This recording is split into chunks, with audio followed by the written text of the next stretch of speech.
Hello students, class 8th unit 2nd. Today we discuss about the natural and synthetic substance. आज हम मानव निर्मित वस्तुओं के बारे में कुछ बातों को तथ्यों को जानेंगे कि क्या होते हैं। तो मानव प्रारंभ में आदिकाल में जनसंख्या बहुत कम थी और जो मनुष्य था वो केवल प्राकृतिक स्रोतों से उपलब्ध वस्तुओं पर ही उसका जीवन आधारित था। तो जो प्राकृतिक पदार्थ थे जो मनुष्य द्वारा निर्माण नहीं किया गया था, उन सभी प्राकृतिक पदार्थों को ही हम प्राकृतिक कहेंगे। उसके पश्चात जनसंख्या हमारी बढ़ती गई। जनसंख्या बढ़ने के साथ जनसंख्या सभ्यता का विकास हुआ, वैज्ञानिक सोच बढ़ी, वैज्ञानिक खोजें बढ़ी, जिससे मनुष्य की आवश्यकताओं में वृद्धि हो गई। और मनुष्य की आवश्यकताओं में वृद्धि होने से प्राकृतिक संसाधन थे वो सीमित हो गए, कम पड़ने लगे, कम हो गई इसकी आवश्यकता की तुलना में। इसलिए मनुष्य ने कुछ वस्तुओं का निर्माण स्वयं किया अपनी आवश्यकताओं के अनुसार। उन्हें हम संश्लेषित या सिंथेटिक ऑब्जेक्ट कहते हैं। तो इस तरह से जितने भी हमारे पास वस्तुएं या पदार्थ हैं उन्हें हमने दो भागों में बांट दिया है। तो एक पहला भाग रहता है हमारा प्राकृतिक और दूसरा रहता है संश्लेषित। तो प्राकृतिक में मिट्टी, पेड़ पौधे, जीव जंतुएं आदि आते हैं, और संश्लेषित सिंथेटिक में वस्त्र, भवन, घरेलू कृषि कार्य के उपकरण हैं, औषधियाँ हैं। संश्लेषित रेशे हैं, प्लास्टिक है, कांच, मृत्तिका, साबुन, अपवारजक जैसे सब्सटेंस आते हैं। तो इस तरह से आज हम इन दोनों चीज़ों में तुलनात्मक अध्ययन करेंगे और कुछ इनके तथ्यों को जानेंगे। ये पदार्थ होते क्या हैं, किस तरह से। यदि हम वस्त्र की बात करें तो वस्त्र पहले हमारे सूती वस्त्र रुई के धागों से, कपास से बनाए जाते थे। ऊनी वस्त्र जानवरों के बालों से, जैसे भेड़ के बाल से ऊन बनाई जाती थी, इस तरह से इनको बनाया जाता था। लेकिन इतनी अधिक जनसंख्या के कारण ये जो वस्त्रों की आपूर्ति थी वो कम थी और आवश्यकता अधिक थी। इसके लिए हमें संश्लेषित वस्त्रों की आवश्यकता पड़ी। संश्लेषित वस्त्र जैसे नायलॉन, डेक्रोन, टेरिलीन, इस तरह के कपड़ों को बनाया गया। ये कपड़े रख रखाव में सुरक्षित होते, कम रख रखाव करना पड़ता है इनका, जल्दी ये सूख जाते हैं, कम पानी से धोए जा सकते हैं और ये मजबूत होते हैं, और ये इनकी तुलना में कुछ सुंदर भी दिखाई देते हैं हमें। इसके कारण मनुष्य ने सिंथेटिक वस्त्रों को, संश्लेषित वस्त्रों का उपयोग करना शुरू कर दिया। जबकि प्राकृतिक कौन से थे? प्राकृतिक थे हमारा सूती वस्त्र, जैसे कपास से बनने वाले, ऊनी वस्त्र, भेड़ के बालों से बनने वाले, अन्य कुछ जंतुओं के बालों से भी बनाए जाते हैं। इस तरह से वस्त्रों को लिया गया। भवन निर्माण में जैसा कि जानते हो, कोई भी भवन बनाना है तो हमें ईंटों की आवश्यकता रहेगी। उसमें लोहा भी लगता है, जैसे सरिया, और इसके लिए सीमेंट भी लगता है। तो ऐसे पदार्थों के लिए तो लोहा, सीमेंट, सरिया, लोहा सरिया एक ही रहते हैं। सीमेंट, अब सीमेंट है, बालू नेचुरल है, प्राकृतिक पदार्थ है। मोरंग, चम्बल, सैंड भी कह देते हैं इसे, यह क्या है? हमारा प्राकृतिक है। लेकिन सीमेंट, लोहा, ईंट, ये सब मानव निर्मित है, मानव निर्मित होती हैं।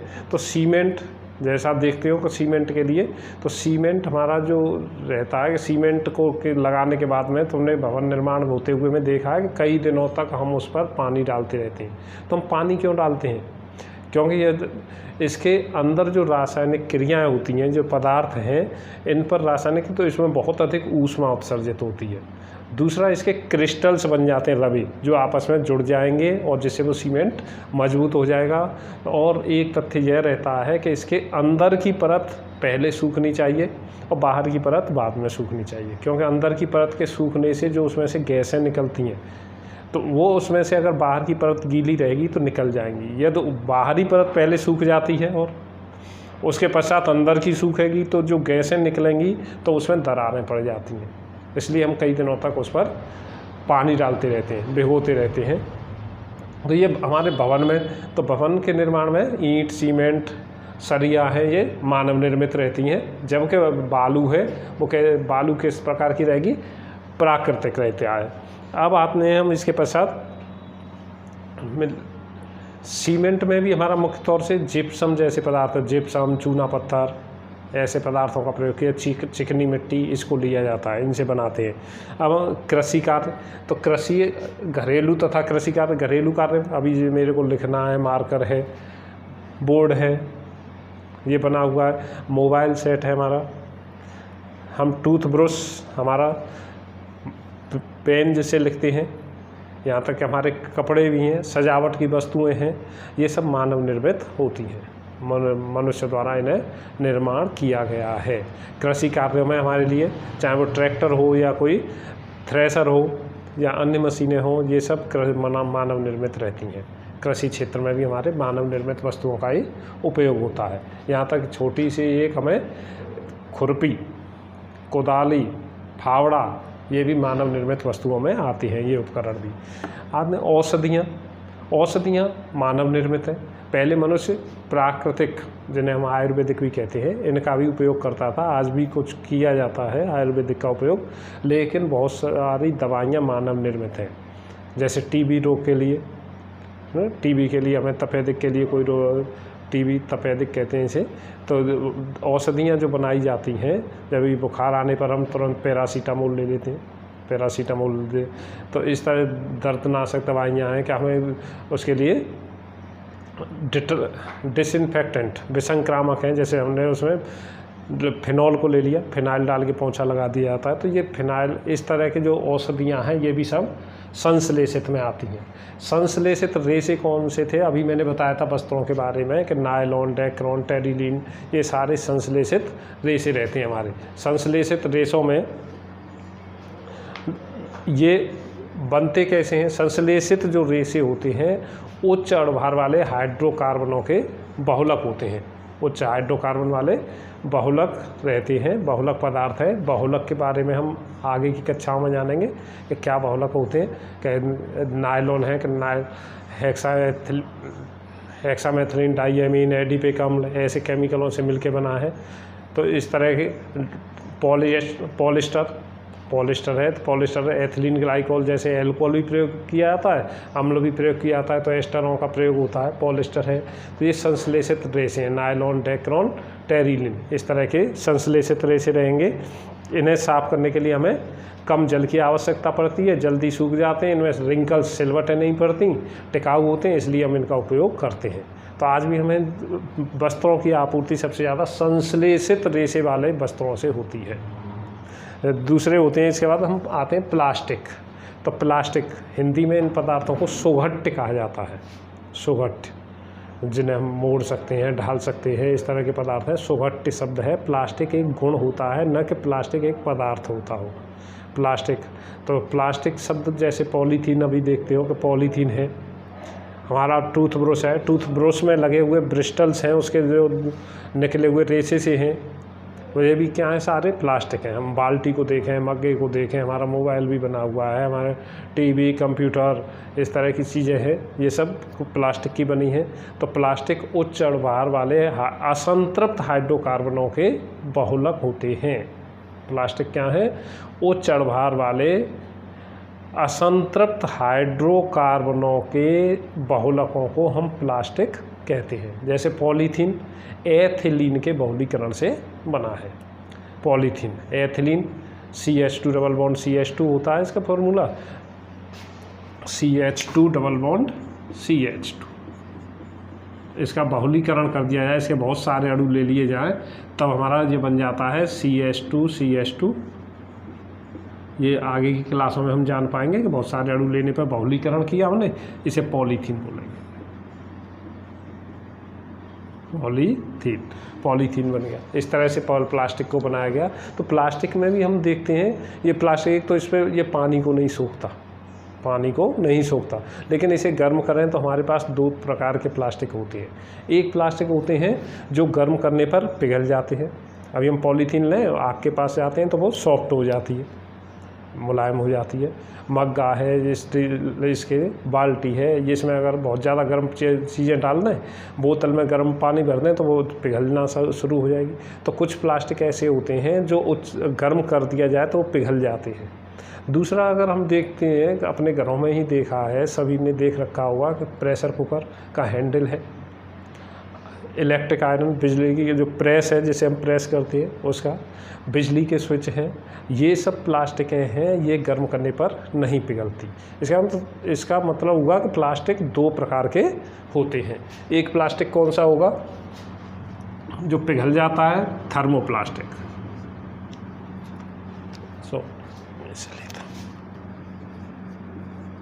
थर्मोप्लास्टिक,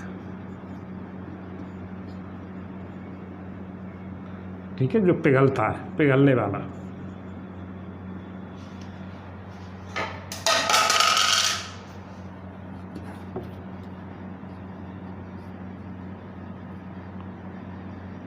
ये पिघलता है, वो थर्मोप्लास्टिक होगा।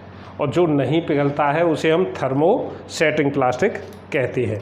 अभी दूसरा होगा थर्मोसेटिंग प्लास्टिक।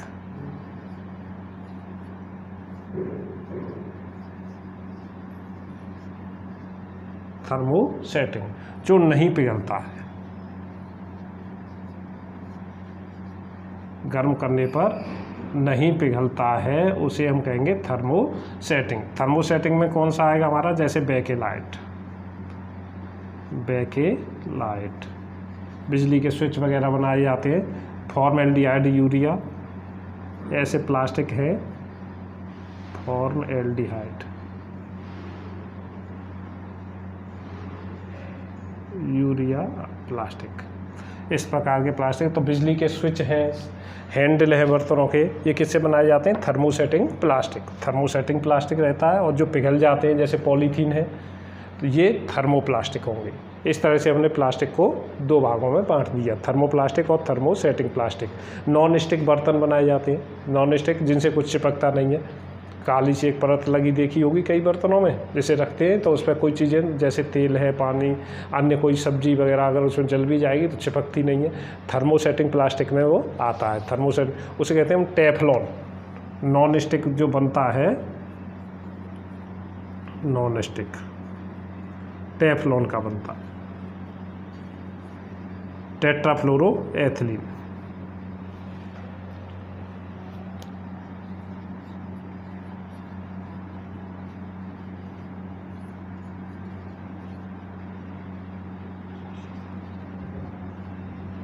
टेट्राफ्लोरोएथिलीन का पॉलीमर होता है।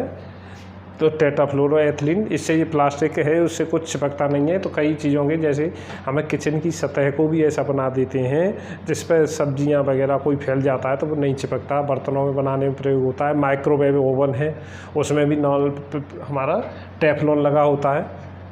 यहाँ तक फोटोस्टेट मशीन है, उसके अंदर भी टेफ्लॉन लगा रहता है, नहीं तो अंदर कागज़ उसके चिपक जाएगा। तो ये टेफ्लॉन भी किस में आता है? थर्मोसेटिंग प्लास्टिक में आता है। तो इस तरह की प्लास्टिक होंगी, थर्मोप्लास्टिक जो गर्म करने पर पिघल जाती हैं, दूसरा जो थर्मोसेटिंग है वो गर्म करने पर नहीं पिघलती। थर्मोप्लास्टिक कौन सी थी हमारी? जैसे अभी पॉलीथीन ले सकते हैं, नायलॉन ले सकते हैं, इस तरह के है।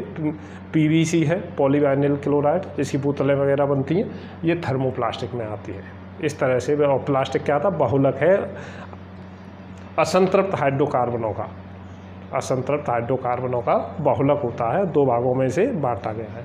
अब इसके साथ हम ये देखते हैं कि इनमें से कुछ प्लास्टिक को जैसे हम पड़ा रहने दें तो वो हमें कुछ पश्चात भी वैसे ही मिलती है, जबकि अभी ये कागज़ अगर मिट्टी में गिर जाता है या पेड़ों की जैसे पत्तियां गिर जाती हैं, खेत में इतनी सारी फसल होती है, पेड़ों के नीचे इतने सारे पत्ते गिरते हैं, तो वो कहाँ चले जाते हैं? तो ये सब जीव हैं, सूक्ष्म जीव हैं, वो उन्हें अपघटित कर देते हैं, मिट्टी में मिला देते हैं, उन्हें दूसरे पदार्थों में बांट देते हैं। तो ऐसे जो पदार्थ हैं जिन्हें हम जीव हैं वो अपघटित कर सकते हैं, वो जैव निम्नीकरण कहलाते हैं, बायोडिग्रेडेबल। और जिन्हें अपघटित नहीं किया जा सकता। अब प्लास्टिक क्यों पड़ा रहता है? क्योंकि उसे जीव हैं वो अपघटित नहीं कर सकते, सूक्ष्म जीव। तो दूसरे पदार्थ होते हैं जैव अनिम्नकरणीय पदार्थ। तो प्लास्टिक हमारा जैव अनिम्नकरणीय पदार्थ में आता है। जब ये पड़ा रहेगा मिट्टी में तो ये प्रदूषण करेगा, उस स्थान पर पौधा नहीं उग सकता। ये नाली में गिर जाता है तो नाली को रोक देता है, इसे जंतु खा लेते हैं तो ये गल नहीं सकता है। तो इस तरह के जो प्लास्टिक हैं, तो आज का युग है ये प्लास्टिक का युग है। तो ये प्रदूषण जो फैलाने वाला सबसे बड़ा कारक है वो प्लास्टिक है। प्लास्टिक है हमारा प्रदूषण फैलाने वाला एक कारक है, क्योंकि यह जैव अनिम्नकरणीय पदार्थ है। यह अपघटित नहीं होता, सूक्ष्म जीव इसे अपघटित नहीं कर पाते। इस तरह के कुछ प्लास्टिक अब बनाए जाने की प्रयास हैं कि इस प्लास्टिक को हम जैव निम्नकरणीय बना दें इसके लिए। तो जैव निम्नकरणीय कौन से होते हैं? जैव निम्नकरणीय बोलते हैं जिन्हें अपघटित, जैव निम्नकरणीय तो जिन्हें अपघटित किया जा सकता है जैव निम्नकरणीय, जो जिन्हें अपघटित नहीं कर सकते वो जैव अनिम्न अपकरणीय अपघटन रहेंगे। प्लास्टिक या अन्य पदार्थ रहेंगे। अब इसके पश्चात मैं नया लेता हूँ। प्लास्टिक में भी कुछ प्लास्टिकों के लिए मैं लोगों को बताता हूँ कि कौन सा प्लास्टिक कहाँ पर प्रयोग हो जाता है।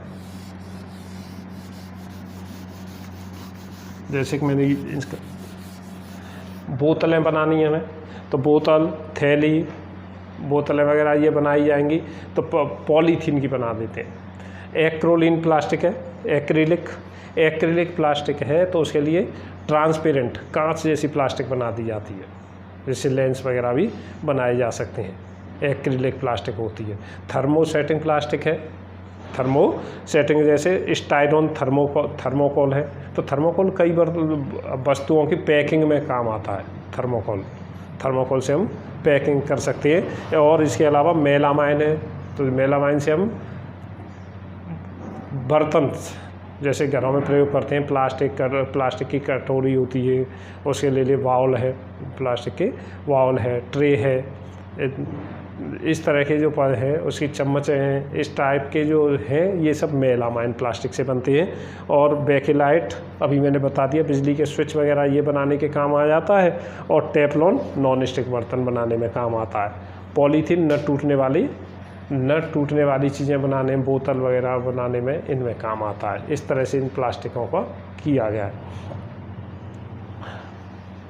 अब आते हैं हम कांच क्या है? तो कांच सिलिकेटों का मिश्रण है, धातु सिलिकेटों का मिश्रण रहता है।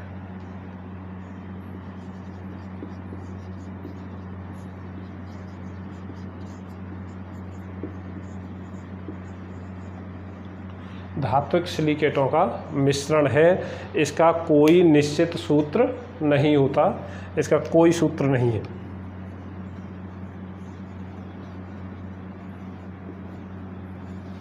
कोई सूत्र नहीं होता, क्योंकि यह मिश्रण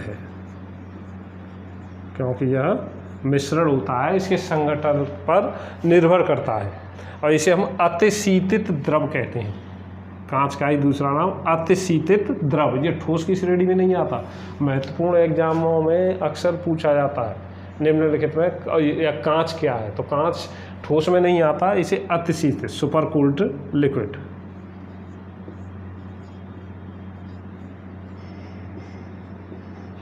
अतिशीतित द्रव कहते हैं। कांच अतिशीतित द्रव में आता है। कांच को बनाने के लिए हमें सोडा और बालू की मुख्य तौर से आवश्यकता पड़ती है। तो सोडा और बालू से ही हम कांच बनाते हैं। तो बालू ही सिलिकेट और सोडियम सिलिकेट है, वो द्रव कांच कहते हैं। सोडियम सिलिकेट कांच का जनरल, अतिशीतित द्रव जनरल कांच के लिए, और सोडियम सिलिकेट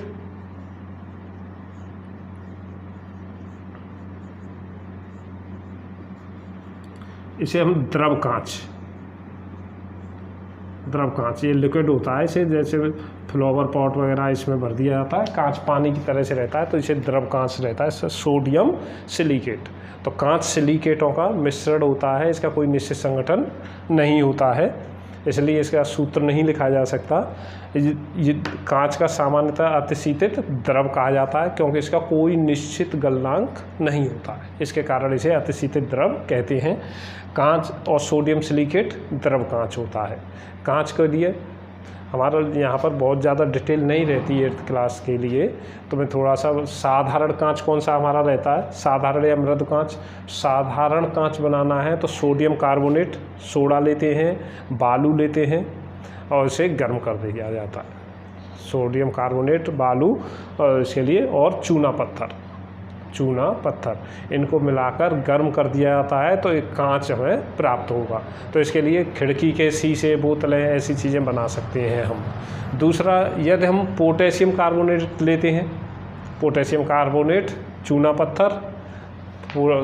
पत्थर और सिलिका, बालू, इसे तब हमारा प्राप्त होगा हमें कठोर कांच। इससे जैसे परख नली या गर्म करने वाले बीकर, उपकरण ऐसे जिनमें गर्म किया जाता है, उन्हें न चटकने वाले चीज़ें बनाई जाती हैं। तीसरा अब हमारा रहता है फ्लिंट कांच। तो फ्लिंट कांच में हम cerium, sodium carbonate, potassium carbonate, चूना पत्थर, सिलिका, इसके साथ साथ में कुछ अन्य धात्विक में सिलिकेट जैसे सीरियम ऑक्साइड जैसे पदार्थ भी मिला दिए जाते हैं। तो इसका उपयोग होता है लेंस बनाने में प्रयोग किया जाता है। अभी कुछ जैसे कि धूप के चश्मे बनाए जाते हैं, तो धूप के चश्मे किस तरह से बनाए जाते हैं? धूप के चश्मे बनाने के लिए यदि हमने सीरियम ऑक्साइड जैसा अगर पदार्थ डाल दिया है उसमें, तो कांच है वो रंगीन हो जाएगा, कांच हमारा रंगीन हो जाता है।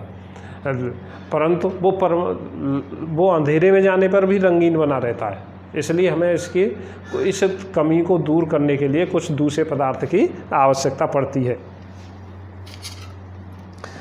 इसे करने के लिए सिल्वर आयोडाइड इसके स्थान पर प्रयोग किया जाने लगा। सिल्वर आयोडाइड की ये विशेषता रहती है कि ये लेंस में अगर सिल्वर आयोडाइड पड़ा हुआ है तो धूप में जाने पर तो ये रंगीन हो जाएगा, डार्क हो जाएगा, लेकिन जैसे ही हम छाया में आते हैं तो इसका डार्क कलर कम हो जाता है, क्योंकि धूप में जाने पर AgI सिल्वर आयोडाइड है वो अपघटित हो जाता है सिल्वर में और आयोडाइड में, और छाया में जैसे ही जाते हैं तो वो वापस पुनः AgI बना देता है, तो वो कलरलेस हो जाता है। इसलिए लेंस है, कांच चश्मे के लेंस हैं, वो कलर बदलने लगते हैं। उसमें कौन सा पदार्थ मिलाया है? Silver iodide. यदि हम रंगीन कांच बनाना चाहते हैं तो रंगीन कांच बनाने के लिए अब हमें क्या पदार्थ डालने पड़ेंगे? कांच बनाने के लिए तो हमें मुख्य पदार्थ क्या थे हमारे? सिलिका था। सिलिका तो महत्वपूर्ण अवयव है, जरूरी ही रहता है उसके अंदर। सोडियम कार्बोनेट, पोटेशियम कार्बोनेट, अंदर इसके लिए लेड ऑक्साइड, इनको मिलाया जा सकता है। लेकिन इसे कलर्ड करना है तो कलर्ड करने के लिए अलग अलग पदार्थ मिलाते हैं, जैसे CDS कैडमियम सल्फाइड है, क्यूप्रस ऑक्साइड है, सीरियम ऑक्साइड है। ये पीला रंग देते हैं कांच को। कलरों को पूछा जाता है आगे चल के एग्ज़ामों में, ऐसा 8th क्लास में केवल पास होने के लिए नहीं, टेट जैसे एग्ज़ामों में, सामान्य विज्ञान जहाँ भी आती है, रेलवे, बैंक वगैरह, उनमें भी इस टाइप के प्रश्न होते हैं इसके लिए। तो सीरियम ऑक्साइड है, कैडमियम सल्फाइड है और कॉपर ऑक्साइड है, ये सब पीला रंग उत्पन्न करते हैं। मैग्नीज डाइऑक्साइड है, वो बैंगनी रंग उत्पन्न करेगा। कोबाल्ट ऑक्साइड है, नीला रंग देता है। फेरिक ऑक्साइड हल्का नीला रंग देता है और क्रोमियम ऑक्साइड हल्का हरा रंग देता है। क्रोमियम लवण, फेरस लवण ये हरा रंग देते हैं। इस तरह से हम कांच में को रंगीन करने के लिए इन पदार्थों का प्रयोग करते हैं। मृत्तिका क्या होती है? किले। मृत्तिका जैसे घड़े को देखा है तो घड़ा क्या है? मिट्टी से बनाया हुआ बर्तन है। यदि मिट्टी से बनाए हुए बर्तन को पका दिया जाता है, उसे आग में गर्म कर दिया जाता है, तो उसका कलर भी चेंज हो जाता है। तो ऐसे बर्तनों को फिर इनको हम किले कहते हैं, किले या मृत्तिका कहते हैं। मिट्टी के बने हुए पके हुए बर्तनों को किले या मृत्तिका कहते हैं। तो ये मृत्तिका कहलाएगी। तो घड़ा भी हमारा किसके अंतर्गत आता है? किले या मृत्तिका में आता है। चीनी मिट्टी भी एक प्रकार की मृत्तिका है। चीनी मिट्टी के लिए इसके कप, प्लेट, केतली और वो देखते हो बिजली के फ्यूज वायर वगैरह जिसमें लगाते हैं, कट आउट बोलते हैं, कट आउट वगैरह, इन्हें लगाया जाता है। यह आग्नेय चट्टानों से एक पदार्थ प्राप्त होता है, फेल्सपार। फेल्सपार को गला कर रख दिया जाता है कुछ समय के लिए, और इससे भी हम चिकनी मिट्टी आकर बना सकते हैं, और इससे फिर मूर्तियाँ, खिलौने, बर्तन इनको बनाया जा सकता है। फेल्सपार है वो आग्नेय चट्टानों से प्राप्त होगी हमें, और इसके टाइल्स बना सकते हैं, बर्तन बना सकते हैं, कप प्लेट वगैरह ये बना सकते हैं। और ये लेकिन सब सरंध्र होते हैं, तो इन पर सरंध्र है। जैसे हमने घड़े को बनाया उसको सरंध्र है, सरंध्र जानते हो, उसमें अगर जल को भर दिया तो उसके बाहर पानी रिसने लगेगा। सूक्ष्म छिद्र होते हैं, जैसे हमारा पसीना आता है तो सूक्ष्म छिद्र हैं, इनको ही रंध्र, तो हमारी त्वचा भी सरंध्र है, तो सरंध्र होते हैं ये बर्तन। तो इनको सरंध्र को दूर करने के लिए हम इसके ऊपर लेड ऑक्साइड, टिन ऑक्साइड ऐसे पदार्थों की परत लगाकर लेपन करके गर्म कर देते हैं, तो इसकी सरंध्रता समाप्त हो जाती है। इस तरह से हम इनको बना सकते हैं। अब आते हैं साबुन क्या होते हैं? साबुन बनाने के लिए, यदि हम साबुन के लिए किसी तेल, वनस्पति तेल को लें,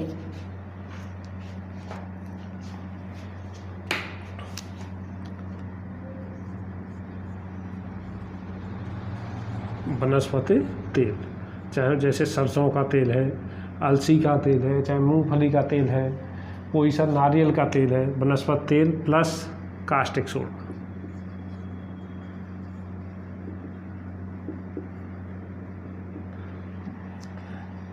इन दोनों को मिलाकर अगर गर्म कर दिया जाए तो हमें साबुन प्राप्त होता है। और साबुन बनाने की क्रिया को ही हम बोलते हैं साबुनीकरण। साबुन बनेगा प्लस आगे चल के हम पता लगाएंगे ग्लिसरीन एक पदार्थ होता है, ये भी बनता है इसके साथ में, साबुन और ग्लिसरीन बनते हैं। तो साबुन इस तरह से हमारा बनाया जाएगा। यह उच्च बसीय अम्लों के सोडियम या पोटेशियम लवण होते हैं।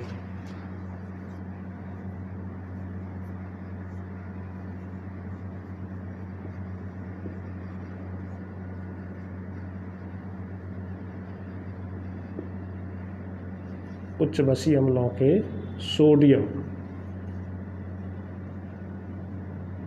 सोडियम हो सकता है या पोटेशियम।